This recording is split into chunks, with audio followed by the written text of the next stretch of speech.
Hi there. My name is Jessica Tolentino, and I wanted to take a moment to say thank you for everyone who signed up for this month's webinar.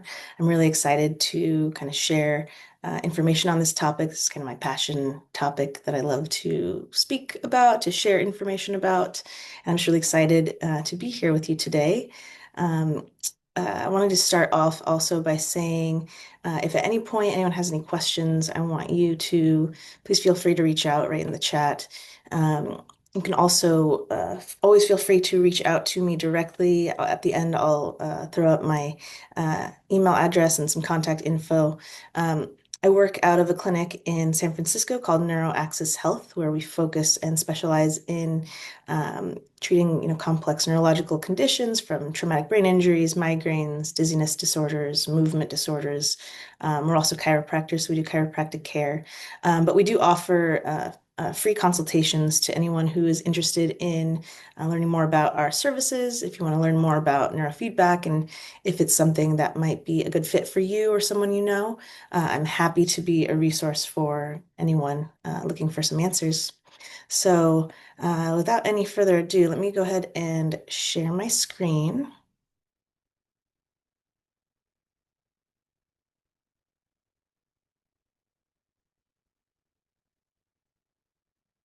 All right. So, the topic of the day, Neurofeedback 101. So, um, the goal of this presentation is just to give you a basic rundown about neurofeedback. Maybe you've heard the word thrown around before, you don't really know what it is, or maybe you do know what it is and you just want it to understand it better. Um, my goal is to start from the ground up and build and just try to make this as consumable as possible. So here's a little agenda. We're going to go into some introductions, then we're going to go into some basic concepts like what is neurofeedback and how does it work. I'm going to give you a little primer on brainwaves, what they do, how they function, how we measure them using QEEG, and the role of QEEG in guiding neurofeedback. We're going to go into the history of neurofeedback, and then some clinical applications, going into some research, some resources to finding more research, and then some case studies I've sprinkled in throughout the recording. So I'll go ahead. So yeah, so I'm Dr. Jessica Tolentino.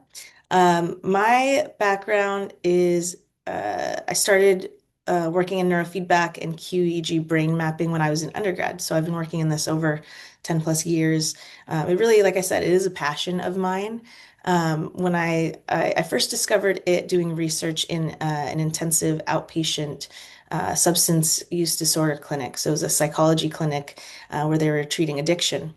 And in the biopsychosocial approach to treatment, they were using neurofeedback to guide and address the physiological component to addiction. I thought that was an incredible thing. I'd never heard about neurofeedback, and they were getting some really incredible results. And then when I learned that there's actually so many other applications beyond addiction or psychological applications, it helps with ADHD, concussions, insomnia, anxiety, depression, optimization, performance, all of these things. And I was just, it was incredible to me that I had never heard of it, that people I knew who I trusted and I thought were really brilliant also had never heard of it. And from that point on, I just felt really passionate about getting the word out there that this is a tool that exists, that it has so many applications to help people who are suffering. And if I can just kind of get that information out there and make it more accessible, that's really what I've dedicated my career to. So that's why I'm really excited to bring this information to you. So after I finished undergrad, I started working and managing different neurofeedback clinics in Southern California and other parts of the country, teaching people how to do this and how to use this tool. And then I went on to chiropractic school and have been having studying an emphasis on brain rehabilitation, so especially concussions, traumatic brain injuries. So this is a tool that we use, like I said, not just for psychological applications, but also physiological, so things rooted in actual brain physiology. And we'll get into that a little bit more. But there's a fun photo of me. If you recognize that guy, that's Steve-O. who's, he's taken one too many hits to the head before. So we were doing a brain map just to explore that. So that was fun.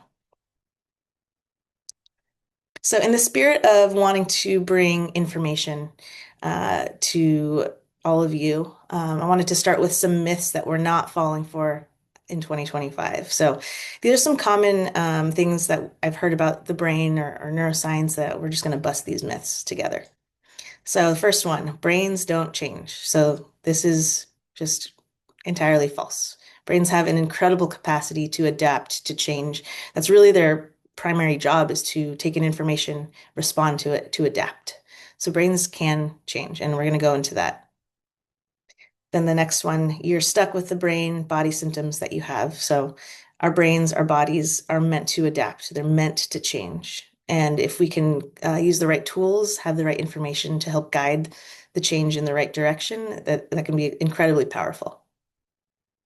This is a common one I hear. So we only use 10% of our brain at any given time. So this is just widely false. So, we measure the brain in this clinic and using QEEG, you can see that we use all of our brain all of the time. Even when we're at rest, we have parts of our brain that are devoted to activity at rest. So we use all of our brain all of the time. So I'll show you that. We cannot make new neurons. So there's a wide belief or a myth that we're born with all of the neurons that we will ever have in our entire life. And while that might be a good chunk of that might be true, we actually do have the capacity to make new neurons under the right conditions. And that's an incredibly powerful thing that our bodies and brains have the ability to do. And then the last one, brain games will make me smarter or heal my brain. So these are those kind of online cognitive games that you play these games and you're like, oh, I'm going to be smarter. Well, the research shows that these types of games make you really good at those types of games, but they don't actually necessarily translate to any kind of improvements in brain function. So that being said, what kind of tools do we have if we can't use brain games? Um, we're going to go into that here with neurofeedback. Because at the end of the day, knowledge is power. I really want people to leave this presentation feeling empowered with the new knowledge that they gain from this. And what's more important is application. Knowledge, when applied, equals power. So when you take this knowledge that I hope you're going to gain here, you apply it to whatever your needs are, you have the power to change your brain. And I want everyone to kind of feel empowered by that fact. All right, so the topic of the day, what is neurofeedback? Neurofeedback, just going into some basic definitions here, is the measurement and training of brainwaves in real time using operant conditioning. So operant conditioning is a term in psychology. If you've ever taken a psychology class, that's okay. We're going to go into that here in a moment. But we're measuring brain waves or EEG in real time. And neurofeedback provides audio, visual, or tactile feedback to reinforce activity in the brain correlated to better regulated states.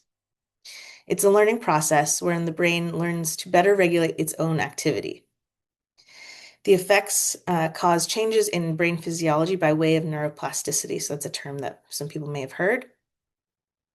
And there are lots of different kinds of neurofeedback, different styles, different ways people practice it. But at the end of the day, these are kind of the things you want to look for when it comes to good neurofeedback. So good neurofeedback is data-driven.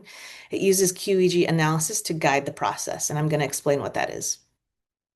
It is long-lasting, so the effects cause long-term potentiation, which is just a mechanism, a way to describe a mechanism in the brain where the brain actually learns and forms new synapses and creates long-lasting change. So even after training has stopped, these changes last. And that's a beautiful thing about neurofeedback. It's not like a medication where it's only working while you're taking the medication or doing the therapy. The effects actually last. It is collaborative. It requires constant communication and feedback about the effects between the therapist and the trainee. So, I work very closely with the patients and the people that I work with. to understand, okay, how are you experiencing these changes? How can we make this process better? How can we improve it? And I take that feedback and we work very closely together. So it's highly collaborative, and it's always evolving. So regular updates to the protocols are made throughout the course of training based on the effects that you're experiencing, based on changes that the brain is making as reflected in the brain map in the QEEG. And good neurofeedback is without serious or permanent side effects. So, when done correctly, side effects are very rare. And when they do happen, the most common ones can be headaches, sleep disruption, maybe some anxiousness or irritability. But the beautiful thing about neurofeedback is all protocol approaches are modifiable. So if someone reports back to me that they are, I felt a little bit headachy or I felt my sleep got thrown off a little bit, okay, let's pause, let's modify the protocol so that we don't get that to get reinforced. So, good neurofeedback when using a collaborative and evolving approach is without risk for serious or permanent side effects. All right, and so here are some photos of neurofeedback in our clinic. So we have our in-office kind of wet system on the left. This is a cap that we're using to measure brain waves and then give feedback on the screen. And on the right is a version of our remote system. So we actually have a kit where people can go home. We teach you how to put this cap on, and you do the training from your phone. So if you've never seen neurofeedback or seen what it looks like, this is kind of the basic setup. And then I'm going to show you a short video on like what it actually looks like when you're running a session. It's very simple. So here's our video.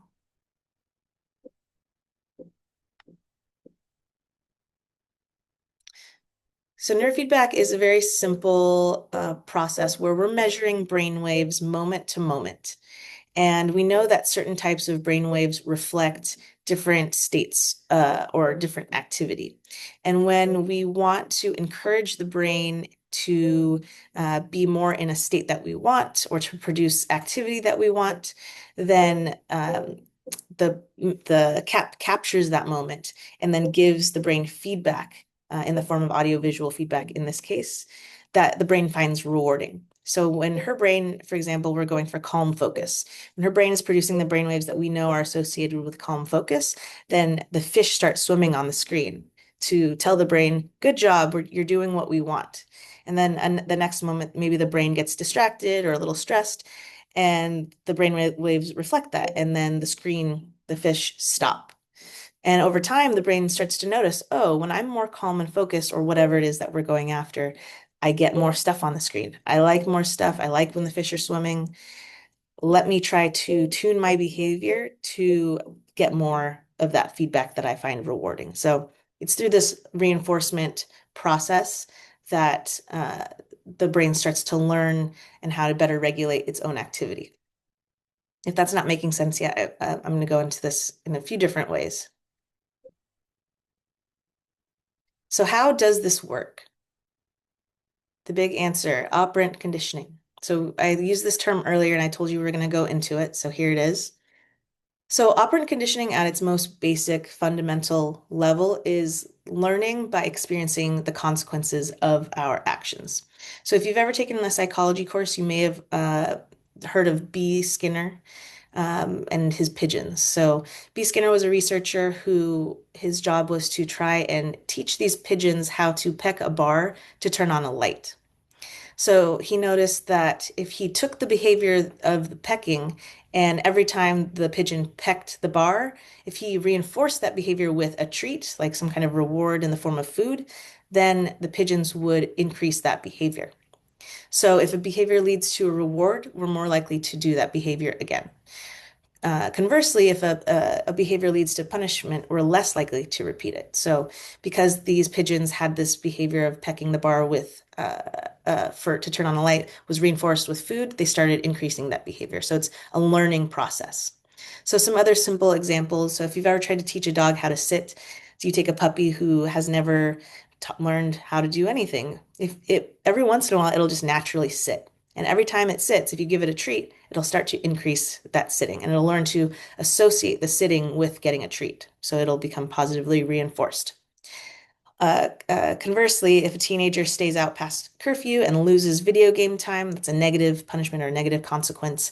They're less likely to break curfew again. So, operant conditioning is a way to shape behavior, to increase a behavior or to decrease a behavior. So, how does a brain experience consequences of its own actions? So, this is where neurofeedback comes into play. So just going back to the analogy of teaching a dog how to sit. So if you get a dog and it sits, you reinforce with a treat, you get more sitting. The analogy now compared to a brain. So when a brain produces activity that we want, say for example, calm focus, and it gets a reward, then it's more likely to produce that activity again. But what if, for example, the dog is in a room without any doors or windows and you can't tell when the dog is sitting? How are you going to be able to observe that behavior in order to reward it, to shape it? Well, that's kind of the scenario when it comes to the brain. The brain, if you're a psychologist or you're a neurologist, these are the unique practitioners that the thing that they're studying, they cannot directly observe it because it's encased in a skull. So how do we observe it? Well, if the dog was in a room, if we put a window in that room, we would be able to then observe it. So our version of putting a window over the brain is by putting this cap on. This cap measures the brain's electricity. And by doing so, we are then able to understand and notice when the brain is doing the thing that we want. And then we're able to provide it with a reward in the form of audio-visual feedback. Brains find all sensory feedback rewarding as long as it's not painful or scary. So when we are measuring the brain moment to moment and providing audio and visual feedback or sensory feedback, the brain finds that rewarding and it's going to reinforce its behavior with and associate the behavior with the rewarding sensory feedback. So, what are brainwaves and how do we know what brain activity is good to reward? So, like I said before, the brain is an electrical chemical organ. It works by sending little signals of electricity that the cells in the brain called neurons use to communicate. And these electrical signals we call brainwaves. So the speed of the brainwaves can vary. So neurons that are very, very active can be firing really, really fast. We call this fast frequency brainwave, or they can be communicating very slowly, and we call this a slow frequency brainwave. And they can range and they communicate different kinds of information depending on the speed of those brainwaves.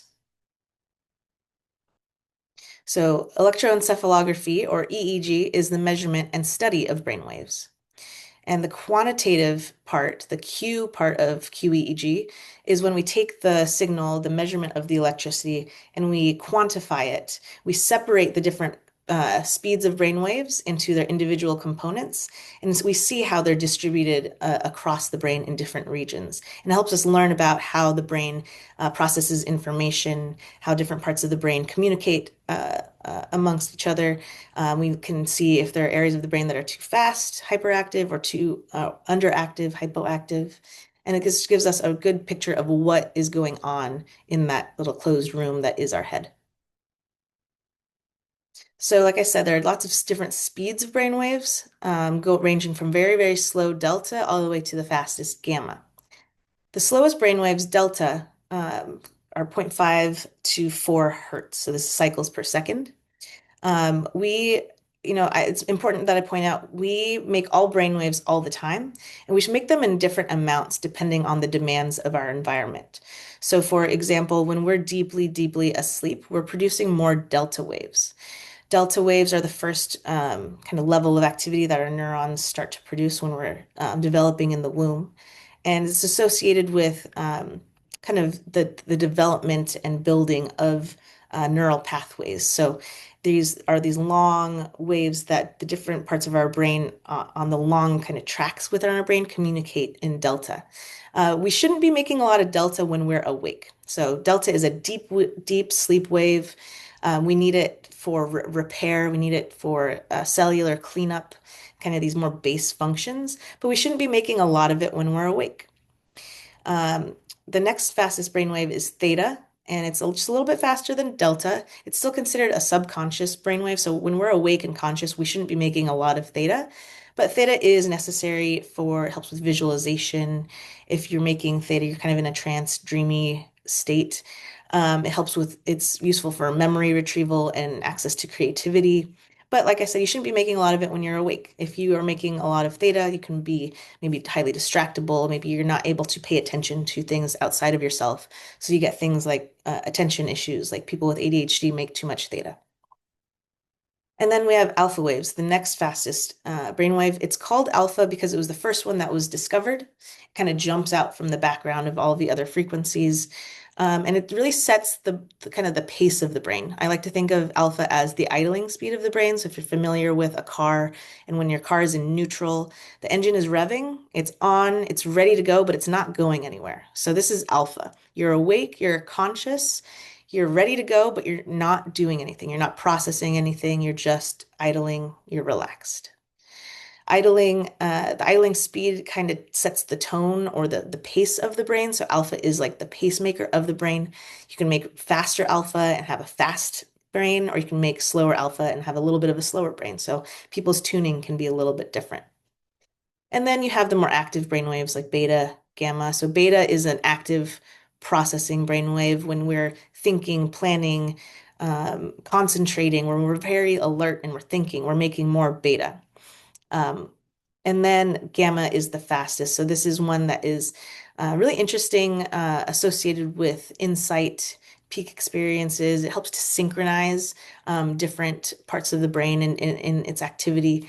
It's also not very well as researched as the other brain waves because it is a lot faster and hence it's a lot smaller. So most kind of commercial grade neurofeedback systems can't actually measure gamma accurately. It's not till you get to these really expensive systems that they use in research labs that you can measure it more accurately. But it's a very interesting frequency that they're studying more and more, associating it with like insight and consciousness. So it's a very fascinating brainwave. So, like I said, we make all brainwaves all the time. And depending on the demands of our lives, of our environment, we should be able to fluctuate to make different kinds of brainwaves and different speeds of activity, depending on what's going on. Symptoms happen when the brain loses flexibility to do that, and it can get stuck in one type or one or more than one type of brainwave state. So, like, say, for example, with delta, when you're awake, conscious, you shouldn't be making a lot of delta. You should be making delta when you're deeply asleep. If you're making a lot of delta when you're awake and conscious, that might be a sign that there is actual structural damage in the brain. So, essentially, the wiring in the brain, there's actual damage there, and the brain defaults to delta. If we see excess theta in the brain, that might be associated, like I said, with attention regulation issues. People with ADHD make too much of this slow theta brainwave. That's why they respond positively to stimulants. People always wonder, why do you give a hyperactive person ADHD meds, which are stimulants, and then they calm down? Well, it's because their brain is actually sleepy and slow, and they're using their environment to stimulate themselves and wake themselves up. So that's more of a sign of excess theta.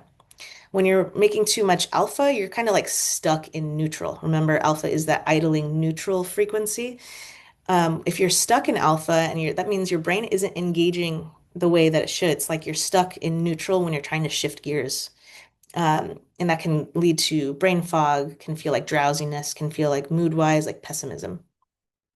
And then the faster frequencies like beta, like I said, you want beta when you're concentrating, planning, thinking, engaging. But if you're out just trying to rest and relax and you're making too much beta, that can feel like anxiousness, can feel like stress, can feel like worrying thoughts, can feel like muscle tension. So, like I said, we want to be making the appropriate amount of each brainwave at any given moment.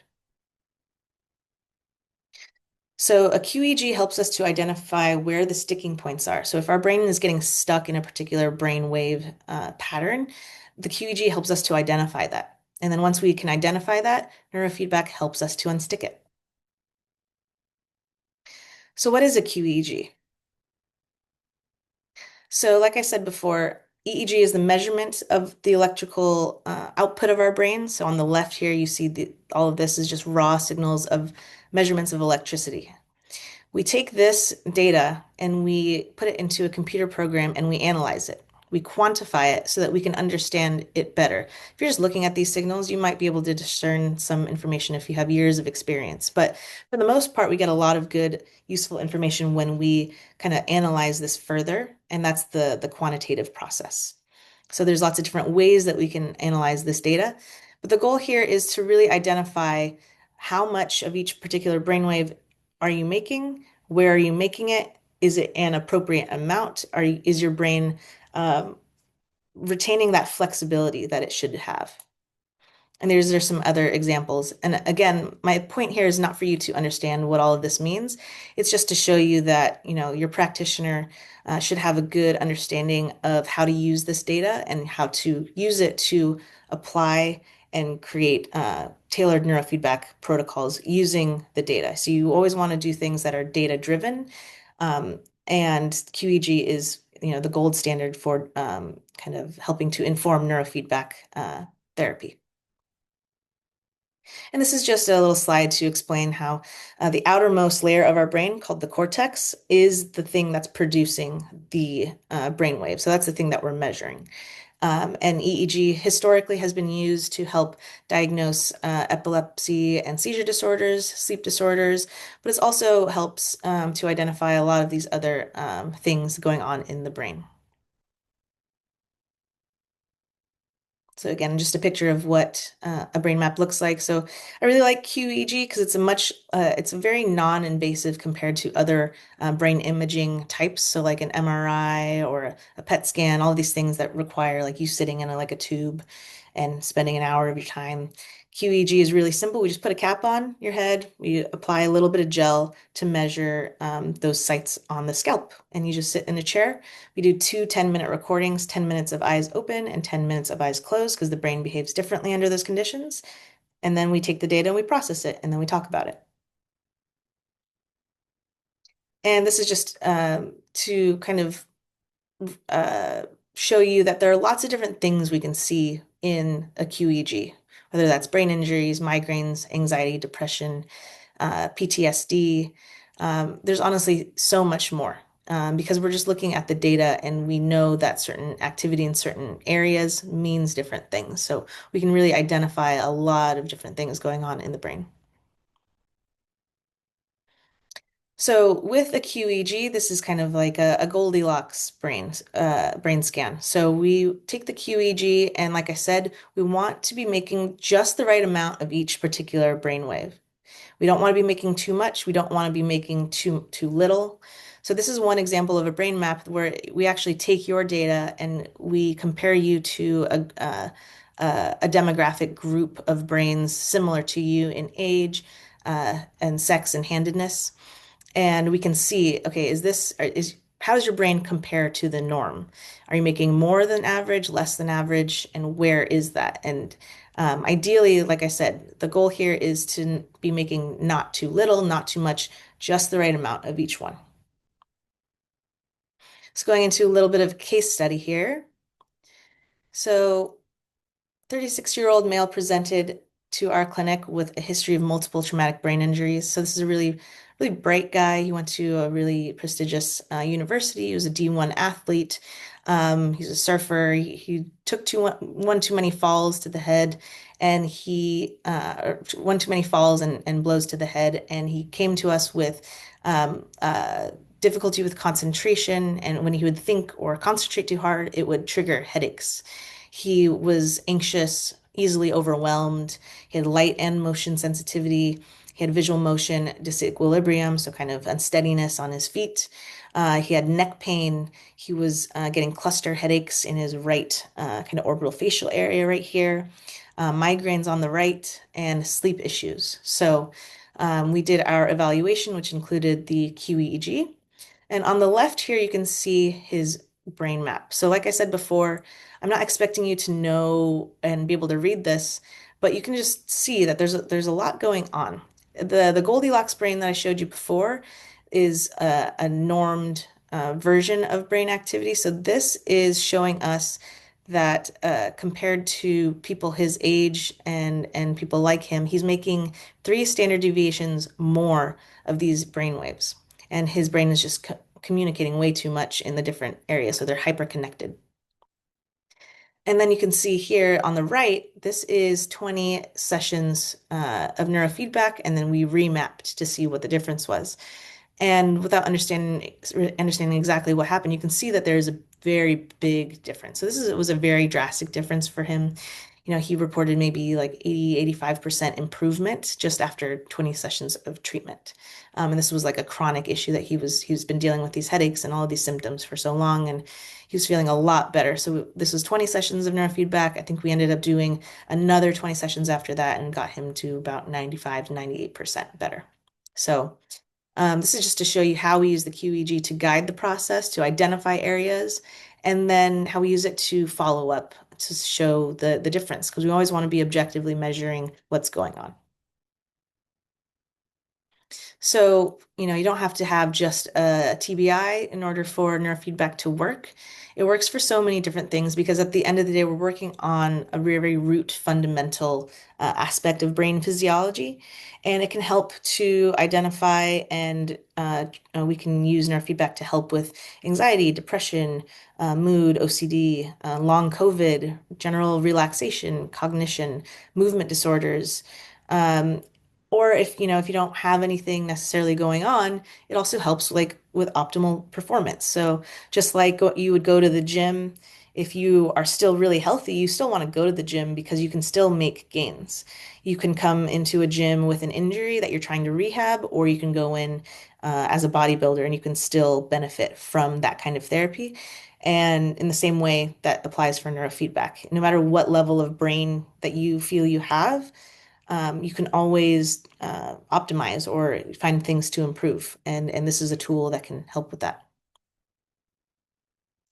So how was neurofeedback discovered? So I really like this story, so I'm going to dive into it. So the history of neurofeedback is about cats who refused to have seizures. So this picture, I thought this was like a cute little animation. I'm going to go into what exactly is going on. So in the 1960s, when they were trying to send people into space, the researchers were noticing that the employees and the astronauts were getting really sick when exposed to rocket fuel. Um, Surprise, surprise, rocket fuel is poisonous, and when you're around it and exposed to it, our brains don't like it. It's a neurotoxin.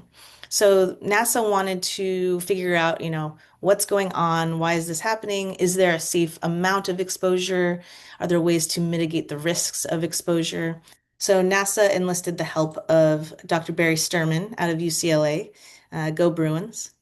And Barry was doing research at UCLA studying brain waves. He was also doing a lot of animal studies on cats. So Barry developed a study to try and understand the effects of exposure of rocket fuel. So he took cats and he put them in a box with some rocket fuel, and he observed what happened over a course of time. And he found a very clear kind of linear relationship between time of exposure and symptoms. So, as more time went on, as the cats were in the boxes longer, they started vomiting, vocalizing, panting, salivating, all the way up to seizure. And then two things that they didn't include on this box: seizure, coma, and then death. It was all very linear, very reliable, very predictable, except there were a handful of cats that, for some reason, they refused to have seizures. They needed almost 2.5 to 3 times the exposure time in order to start having seizures. And so Barry was very curious. This was very curious to all the researchers involved. And so they're like, what's going on with these cats? Why are these cats so superhuman, super cat?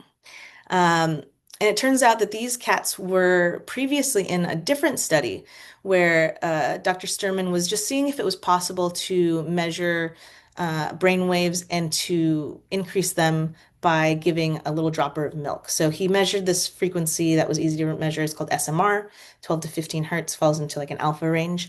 And anytime that brainwave frequency happened to fluctuate up, the cats would get a little dropper of milk. So he was able to increase SMR that way. And he was like, okay, cool. I don't know what to do with this. So he put the cats back into their pool, into the pool of subjects. And Turns out doing this process that he discovered as what we now know as neurofeedback made their brains seizure resistant. So one of the other researchers, one of Barry's researchers, was actually epileptic and was having grand mal seizures. It was very difficult to manage with medication. And so they were like, can we do this on me? Can we create a protocol to train my brain waves so that I can stop having seizures? And so they did. And they did a course of neurofeedback on this researcher. And they were able to, this is just a graph to show the data, the occurrence of seizures over time. So in 1970, they started doing this SMR neurofeedback on the researcher. And as time went on, you can see the number of seizures decreased very reliably until 1976. This is after they've actually already stopped doing neurofeedback. The changes were lasting, and they ended up not having any seizures in 1976. So this was really profound, and so that's why a lot of the early research in neurofeedback is on seizure disorders and epilepsy, because it was the first thing that it was discovered for. So NASA was really happy with this finding. They ended up actually using neurofeedback to train their astronauts to make them more resilient. And so from there, like I said, a lot of research in the early days was on epilepsy because it's the first thing they discovered it on. But building on to that research, they also started realizing that the SMR frequency that they were targeting could be helpful for ADHD and learning disorders. So it helps with improvements in attention and behavioral regulation. Then more research and applications, they were finding that now it could help with addiction, PTSD. They were using neurofeedback on veterans who were coming back with PTSD and doing something called alpha theta training. So training alpha, this kind of more relaxed frequency. It was useful for PTSD. It was also useful for alcoholism and personality integration. And then there were additional penicillin protocols for those veterans with PTSD. Then there were applications in the 90s, started realizing it could help with anxiety, mood disorders, depression, helping to to regulate mood and reduce symptoms in these populations. And then in the 90s and 2000s, we were realizing that it could help with people with autism spectrum disorders and OCD, helping to improve focus, better emotional regulation, social functioning, and then anger, motivation, and peak performance later to come. Helps with anger management, motivation problems, cognitive performance enhancement for both clinical and non-clinical populations. So this is where we're realizing you don't have to have something going on or something wrong for neurofeedback to work. It still helps in non-clinical populations. And then there's more work on PTSD and trauma, where there was finally FDA clearance for PTSD with systematic reviews and meta-analyses confirming significant symptom reduction and high remission rates in these clinical trials. So really promising work altogether. And present day, there's lots of ongoing expansion, whether that's sleep disorders, migraines, traumatic brain injuries, fibromyalgia, MS, Parkinson's, and movement disorders as this technology and the research advance. So in our clinic, we work with people all across the spectrum of symptoms. We see a lot of migraines, head injuries. We have some MS patients, some movement disorder and Parkinson's patients, um, people on the spectrum. Really anyone with a brain can kind of come in and find some benefit. And I just love with work. I love having a tool that enables me to work and find support and relief for people no matter where they're starting from. So lots of exciting things here. The International Society for Neuroregulation and Research, this is ISNR, they have compiled an entire bibliography of all the research related to neurofeedback. So I just wanted to share with you as a resource if you're curious and want more information about the research in neurofeedback and all of its applications, you can go to this website. And these are just the list of all of the different categories of research that they've compiled. So you can see is everything from Parkinson's, headache, schizophrenia, sleep, all the different types of neurofeedback, All of the resources are going to be here, and it's just an amazing resource. So I wanted you guys to be able to have that. So just bringing it back to the myths we're not falling for in 2025. So I hope that through the course of this presentation, you've realized that brains can and are designed to change. When given the right tools, you have the power to change things. We use all of our brains all of the time. We make very, very slow activity to very, very fast activity, but it's happening all the time. We don't use just 10% of our brains. We can make new neurons at all stages of life under the right conditions and with the right tools. And using intention, strategy, and these right tools, these are the ways that you're going to be able to make yourself smarter, heal your brain. These are the tools that work. So I really just wanted to share all of this with you so that you know that you have the power to change your brain. Um, I am a resource. Knowledge is an amazing tool, and I just want to share as much as I can with you. So, if you, again, if you want more information, I want you to please reach out. Please, you can schedule a free 15-minute phone consultation to discuss more about neurofeedback, discuss more about your symptoms, about, can this help you, what that would look like. You can also email to schedule. But yeah, I just really want you to know that I'm a resource. I'm really excited to share this with anyone who wants access to it. So please reach out. And thank you for taking the time to listen to me today. I really appreciate your time and hope to hear from you soon. All right. Take care, everyone.